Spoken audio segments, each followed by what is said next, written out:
Halo semuanya, video ini saya buat untuk memeriahkan lomba di Faskom dalam rangka memperingati kemerdekaan Republik Indonesia.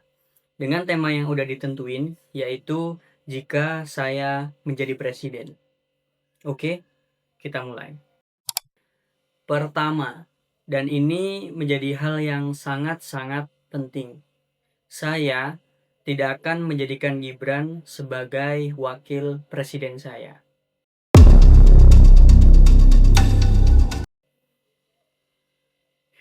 Bukan, bukan itu maksudnya, lupakan semuanya. Saya tidak akan menjadikan orang-orang yang bermasalah secara hukum atau orang-orang yang punya masalah etika memiliki jabatan apapun di dalam pemerintahan yang saya pimpin. Kenapa? Karena mereka adalah pemimpinnya. Nanti mereka yang akan bikin peraturan. Mereka yang akan bikin kebijakan. Sekarang bayangkan peraturan dan kebijakan apa yang bisa dihasilkan oleh orang-orang yang bermasalah. Lalu kemudian nanti bagaimana orang-orang akan menjalani peraturan itu? Apakah nggak ikut bermasalah?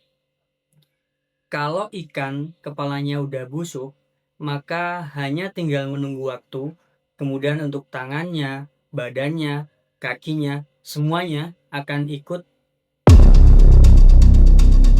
Oke, kedua, hari ini juga, detik ini juga, saat ini juga, saya akan mengeluarkan perpres yang menyatakan bahwa semua pelaku koruptor akan dihukum mati. Iya, kamu pernah bayangin berapa total uang yang udah dikorupsi sama koruptor-koruptor ini? Totalnya 700 triliun lebih. Kamu bisa cari, bisa cross-check datanya. 700 triliun lebih. Uang yang sangat banyak. Kamu juga bisa bayangkan bagaimana jika uang dengan total sebanyak itu digunakan dengan hal yang semestinya. Kita umpamakan, bangun sekolah. Kita kasih masing-masing sekolah 10 miliar, maka kamu bisa bangun 70.000 sekolah baru dengan kualitas yang baik, dengan fasilitas yang lengkap. Bangun rumah sakit, kamu kasih anggaran setiap rumah sakit 150 miliar, maka kamu bisa menghasilkan 4.666 rumah sakit baru dengan peralatan dan fasilitas yang lengkap. Atau bantuan sosial, kamu bisa memberikan bantuan sosial untuk 112 juta keluarga miskin yang ada di Indonesia selama 1 tahun penuh. Jadi sekarang kamu tahu apa salah satu masalah terbesar yang ada di Indonesia. Oke, lanjut ke tiga, masalah pajak. Jika saya jadi presiden, maka semua macam-macam pajak yang saat ini ada di Indonesia akan saya hapuskan secara menyeluruh. Saya hapuskan semuanya, saya sisakan satu pajak khusus untuk orang-orang kaya.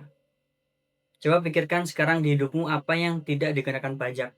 Bangun tidur, alarm berbunyi, alarm pakai HP, HP beli, dulu dikenain pajak. Beli paketan, ada pajaknya. Bangun, mandi, mandi pakai air ya.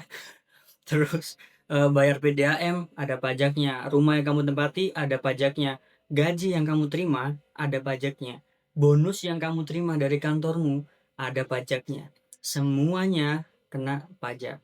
Sekarang, apakah kamu tega? Kamu ambil pajak dari orang yang penghasilannya adalah 30.000 dalam sehari. Kalau saya enggak, maka akan saya hapuskan semua pajak-pajak itu. Saya sisakan satu pajak hanya untuk orang-orang kaya.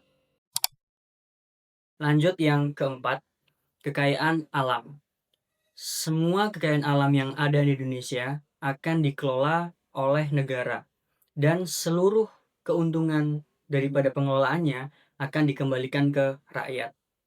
Kamu tidak akan menemukan dalam pemerintahan saya tambang emas batu bara itu dikelola oleh segelintir orang atau dikelola oleh ormas. Enggak. Semuanya akan dikelola negara dengan baik, dengan jujur, dan semua keuntungannya akan dikembalikan ke rakyat. Masyarakat Indonesia sekarang tinggal di tanah air bukan hanya tinggal, tapi mereka juga harus merasakan manfaat apa yang telah diberikan alam kepada mereka. Oke, terakhir, yang kelima. Di dalam pemerintahan saya, jika saya menjadi presiden, maka pemerintahan saya tidak akan takut dan tidak akan tersinggung jika bendera One Piece dikibarkan. Oke, penutupnya, kesimpulannya. Jadi kesimpulannya adalah sebenarnya bukan kita kekurangan sumber daya alam, bukan kita kekurangan uang. Justru kita itu sekarang kebanyakan orang yang pinter ngelola uang, tapi di kantong mereka sendiri.